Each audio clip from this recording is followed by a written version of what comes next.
We were all sweating while we waited in the hot sun, watching the storm growing darker and darker on the horizon.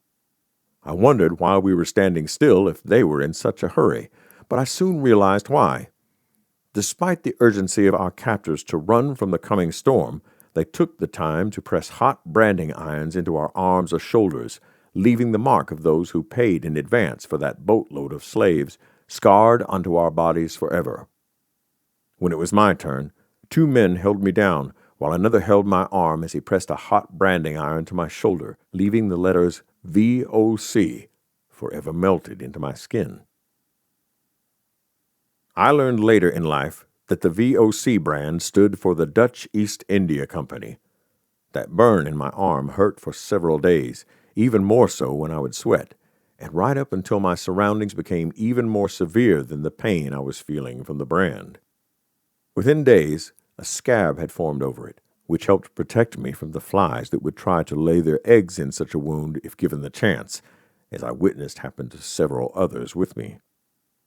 I felt the pull of my chains once again cutting into my skin, and I followed the line of freshly branded men down the steps into the darkness, where we were made to sit on well-worn wooden benches, almost shoulder to shoulder, still bound in chains. Several white men holding lanterns took a long length of chain and ran it through all the chains that bound our hands, so that we could not move from the place where they made us sit. When they were done, they closed the hatchway to the stairs so that we could not even see one another until after our eyes adjusted to the darkness, after which we could still see only shadows.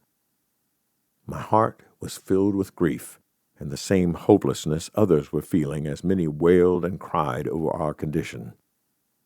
I quietly wiped many tears from my eyes, knowing in my heart that I would never see my family again. When they finished and closed the door, there was only a small amount of light creeping its way in from beneath the doorway. It was a terrible place for any man or even an animal to be, and I still don't know how men could be so cruel to their own kind. Even above taking men, women, and children from their homes and families, to put them into such conditions, knowing that some of them would never live through the journey, had to be the work of the devil and men without souls. And yet, even as bad as it was in that small compartment before I left that ship, I saw where they had been keeping some of the other captives, and I felt lucky to have been where I was. Some of the slaves were forced to lie down on shelves for that entire journey, shoulder to shoulder, with no room to even roll over, and many of those who survived the middle passage did not do so without a permanent disfigurement of their joints. The air in the hold was stale and reminded me of a dead animal I once witnessed rotting in the hot sun near our village. It laid there until it smelled so bad that even the vultures passed it by, and only the ants would consume it. If such a thing wasn't buried quickly, there was a chance that illness would visit our people. I feared that such an illness would come upon us there on that ship. I held my nose until it was sore so that I could do nothing else but accept the stench into my nostrils. It was not unusual for some of the slaves to relieve themselves right where they are, since we were not given the chance to go and do so at the proper time. I imagine that besides the smell of the sweat from many people, the waste, urine, and vomit, there was also the smell of death with us on that ship. Flies were in great abundance on board, and they fed off the misery of hundreds of kidnapped Africans during that voyage, leaving maggots to crawl everywhere on every surface.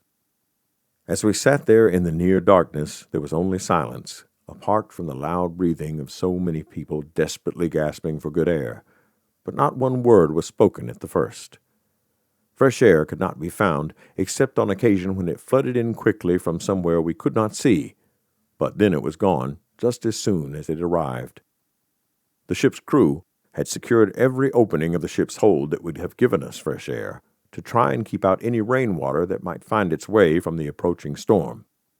Several of those with me began to sob loudly when the darkness completely overtook us after the storm clouds filled the sky above the ship, blocking out what little light we had previously enjoyed. I would have liked to join with them, but I could not have drawn another drop from my well of tears if I tried. I was mad at the world, and mad at white people. but mostly I think I was mad at myself for getting me and my father caught. I wonder if perhaps it was that same anger that kept me alive aboard that ship of terror, as many others would soon begin to die all around me. Loud noises were coming from the other side of the hull, beside where I was leaning. Perhaps it was the anchor being pulled up from the waterline and onto the deck. I felt the large ship begin to move to the left and then to the right, as they turned the ship in their attempts to steer it into the wind, which seemed to keep changing its direction. We moved through the water slowly at first, but once we were pointed in the right direction, we began to move more quickly across the waves. Then suddenly, the ship leaned hard to the left and away from me, as the captain turned it again into the ever-shifting winds.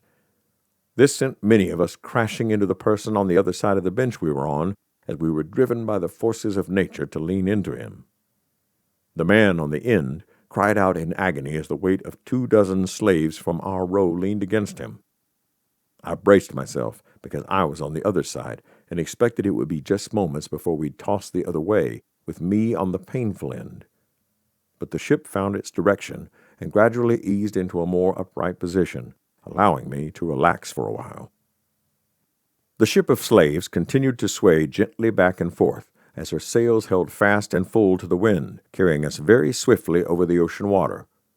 But that was soon to change. The men who were at first sobbing had now stopped, and the poor man we'd crushed earlier had finally quit groaning from the pain he suffered from it. It was quiet for just a little while, aside from the noises the ship made as it skipped along.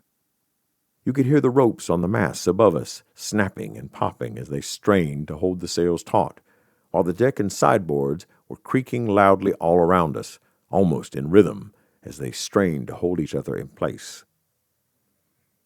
We could sense that the winds were picking up as the cloth sails began to loudly slap back and forth, as the winds blew them in one direction and then quickly into another. All the while they were driving us faster and further away from our homes, but to where not one of us knew. The once gentle motion of the ship was now roughly tossing us all back and forth.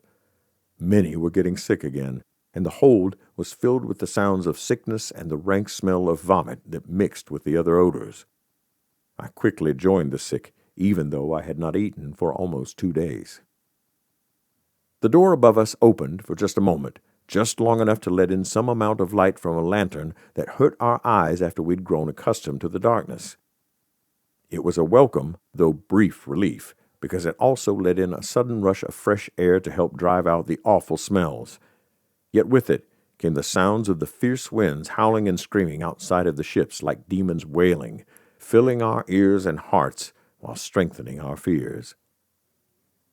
A white man came down the steps to us carrying a lantern, holding it up high to see that we were all still in our places, and then he quickly went back up the stairs through the door and closed it tightly behind him. Seawater washed in from the deck above us from beneath the door. The ship leaned hard to one side and then to the other as wave after wave threw itself against us. Many of those with me were crying out in their own languages, perhaps seeking mercy, perhaps seeking death. Someone in the darkness cried out in my language that we were all going to die, while another laughed out loud as if to imply that God was angry with the white men and he was going to kill them all. I feared that we would all die with them. Noises inside and outside of the vessel became almost unbearable as the storm grew still more intense, with thunderous roars of the sea pounding as lightning was cracking through the air like a whip, making bright flashes that flew in beneath the door, casting frightening shadows throughout the hold. Many of the anxious men with me cried like children whenever the thunder roared and the lightning struck. Screams were coming from everywhere on the ship, like demons howling to be set free. I put my hands over my ears to shut out the sounds, while the steel from the chains, warm against my face, reminded me that it was still very hot down there.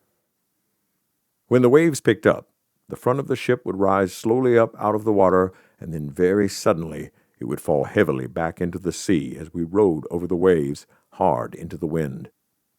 Many times we were being tossed upward into the low roof above our heads, only to fall just as quickly back down onto the hardwood benches. There were several times when I landed on top of others who were with me in the belly of that ship, and just as often they fell onto me. I was fortunate that I didn't break any bones, as some did. By the time the storm had finally finished with us, like so many in the hold, I found myself collapsing from the exhaustion which affected us all. There was little room to move around, and though we were still all chained together, the strain of all I'd been through was too much for me, and my body quickly gave way to sleep. Lying there in the darkness, we were unaware of the souls who were still bound together with us, who died during that violent storm. Almost 24 slaves were killed when the chains fastened around them broke their necks or strangled the life from them as we were tossing about like straw dolls. It was some hours later before the white men came to us with lanterns to examine their property, bringing with them the welcome breath of fresh air. Each man wore a mask of cloth over their mouths because of the stink from the sweat and vomit we were now covered in.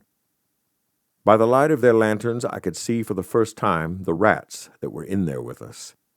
They seemed to be everywhere, and by that time some of them were already feeding on the dead. The white men carried away those who died and tossed them over the side of the ship to stave off sickness and disease from the rest of us. The rats, however, remained, scattering only when the light was nearby. And although in the darkness they were hidden from my sight, I now knew they were in there with us, and it made my skin crawl for the rest of the journey whenever anything touched up against me. Later that week, we heard from Blue Hat that 3 white men went over the side during the storm, along with a couple of slaves who were forced to help pull up the sails. I smiled when I heard the news of the dead white men, and I was glad they were dead. But as I listened closer to Blue Hat, telling the tale to some others about the storm and of the men who went over the side, I began to feel suddenly sick. He told them that a black man with blue claw marks on his face went into the violent sea when the slave he was chained to was washed overboard. I never saw my father leave Goree with the rest of us, nor did I see him getting into any of the boats with us, so up until that moment I was sure that he was still safe back on the island. But as Blue Hat went on, I became convinced that it was my father he spoke of, and that he was gone from me forever.